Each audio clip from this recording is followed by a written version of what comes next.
How small can a Minecraft base be? That is a question that I hope to answer by the end of today's redstone video, because we're going to be trying our best to build the smallest base in Minecraft 1.14. This is how big I want it to be. So we've got a 4x4 area, it's a crawl space, there's going to be plenty of redstone going on underneath this thing, but the actual usable area is this space right here. Let's see if we can pull it off. So part number one is, of course, getting ourselves down into the crawling position so that we can actually access this thing. But I also thought we should decorate it a tiny bit because it looks a little bit like a prison block right now by adding in a few of these wild berry bushes. I just really like the way that they look. Now, we have a bit of a situation when it comes to the bed because if we die, we're not going to respawn here due to the fact that this is a crawl space and Minecraft still sees this as an illegitimate respawning location. So, I think we're going to have to get creative. I think we're going to have some form of trapdoor in the ceiling here. And then we're also going to have to create a kind of pop-upable floor. So this will stay down like this at all times. And that means that we can actually respawn here because this is a too high area. And then I guess we'll have to add in some form of lever type thing. So then if we give this a go, so we pop up this block. And then we hit the button, jump, and yeah, we're crawling.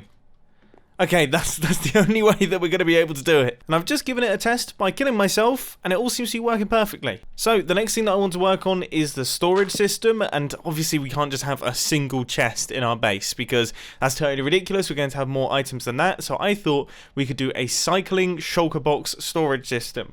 So we're going to have a bunch of different shulker boxes stored up, and we're going to be able to cycle through them at the press of a button. At least that's the plan. We don't have much space here. And I also might actually have a slightly better plan. What if we went for a system where we have access to a barrel that has all of our shulker boxes on the inside? When we spot a shulker box we want, we just throw it out.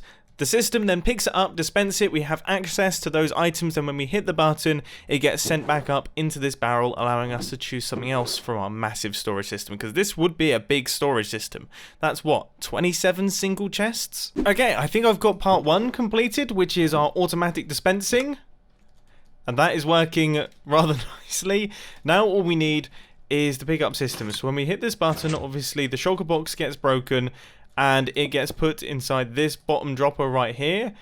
But then we need to send that shulker box back up into the barrel so that we can pull it out again to do the same thing. Oh, you may have noticed I've actually removed the roof. It was driving me insane. Of course, it will go back on once we're finished building, but building while you're crawling is a bit of a nightmare. Anyway, inside this barrel right here, I have got 9 different shulker boxes, all for different types of items. Now obviously this is just an example, so none of these shulker boxes actually have any items on the inside, but you can see how this storage system would begin to work. So say for example we need ourselves some diamonds, we just chuck that out and we have access to our diamonds chest. And then if we just hit this button, it will all be sent back up into the system. And now we want some building blocks. Cool. It gets sent back up. We need some wood. It gets sent back. I love this thing. That is so cool. And as I say, we've got 27 slots for 27 independent shulker boxes. What more could you need? Now, back in the olden days, life used to be simple and we only had one type of furnace. But now we're in Minecraft 1.14, we have got 3 different types of furnace that are actually useful. So I think the smoker can probably go there. We can have the blast furnace down there, and then we can have our regular furnace right there. So we have access to all of them. Now I'm leaving this gap because this is going to be our crafting bench hole. But just like the furnaces in Minecraft 1.14, our types of crafting bench have multiplied, so we're going to have to do something about that. And as per usual, I am overcomplicating things. So what I thought we could do is choose between the crafting bench and the stone cutter, and I want them to actually pop up like this. And that's more complicated than you'd think, because we need a double piston extender, and then we also need the block swappers. Well, this is actually quite a solid start. So I have dug out a very old block swapper design, very, very old, from way back in the early days of my YouTube channel, and it still seems to function. So now all we have to do is the double extender retraction, then fire this circuit, and then the re-extension. Which, I gotta say, did end up being a bit of a mess, because there's kind of redstone lines all over the place. There's definitely more compact ways of doing this thing, but I think it should work. So if we pop up to the top here and hit this button, our stone cutter should drop down, then the crafting bench swaps, and then there it is. And then when we hit the button again, it should swap in the opposite direction. This is awesome. It's been so long since I've built any form of crafting bench swappers or hidden crafting benches, and that's a mistake because they're the best things ever. I was looking for spots for the anvil to go, and I gotta say I think under the bed is the best place. I mean, that's where you store all the things that you occasionally need, isn't it? That's what I do. It's all chucked underneath the bed, so it seems perfectly fitting. And also, I suppose, what's the other one? Is it a grindstone? A grindstone, we can have that down there too. So that allows me to disenchant things. I don't know why you'd need that, but we'll put it in. We are now running comically low on space. This 2x2 area right here is all that we've got left in our base, and I'm actually going to fill half of it with barrels. You see, this storage system that we have here is great for items that we don't have crazy amounts of, but for things like stone, cobblestone and dirt and all that, it falls a little bit short. So I'm going to have a bulk storage solution, and then also we don't have a food solution in our base just yet, so that is what this barrel is going to be for. This is where things begin to get near on impossible. What I'm trying to do here is I want to create a shulker box filler that then sends full shulker boxes up into this barrel here. So we're going to put all of our cobblestone and all the things that we want in this barrel here. They will then be loaded up into a shulker box, so they'll be automatically shulker box loaded, and then they'll be sent back up into this barrel, which is going to be filled with full shulker boxes. But boy oh boy, is it getting tight down here. But despite its absolutely minuscule size, I think we might have actually managed to make this work. Amazing, look at this. It is an absolute nightmare. So we've got empty shulker boxes down here.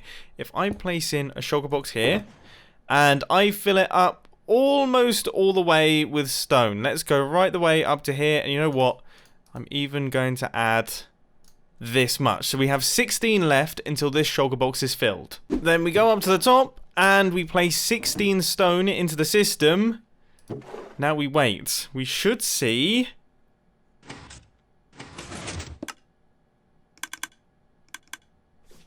Yes! There it is! So there is our filled shulker box up in our barrel, and then if we pop down to the bottom here, we can see that we actually have a fresh shulker box which has just been dispensed outwards. So that means that if we put more stone into the system, say for example this amount here, you can see that stone is flowing through the hoppers. I can't actually open the shulker box because it opens into the hopper, but if we just grab it, you can see that it has got stone on the inside, so it is filling up. So we have got storage for how many items here? 1,728 stone blocks just inside that barrel, right there.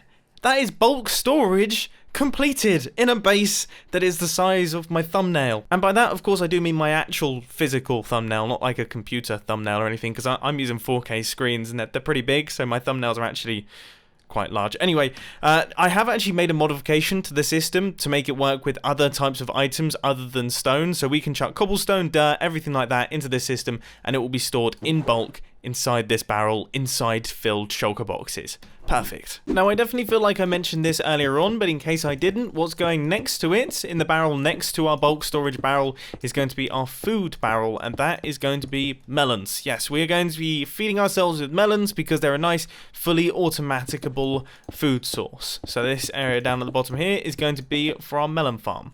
Part 1 has been completed, which is the item elevator, which takes the items from all the way down here up into our little storage barrel, and it was a tiny bit complicated because space isn't exactly our friend at this point in time, so I had to do some pretty smart stuff, and the way that it works is it actually sends the items in bulk. So if we start chucking some melons into this thing, you'll see that the system doesn't really do anything, doesn't do anything until eventually it does, and that's when it starts sending a batch of melons up into this storage barrel here. So you can see them coming through. You can't hear anything because that's always really annoying about drop-ovators. They tend to tick, but this one's completely silent. And there we go. There is our batch of melons arriving. So every time our little melon farm actually produces a decent number of melons, they will then be sent up in bulk.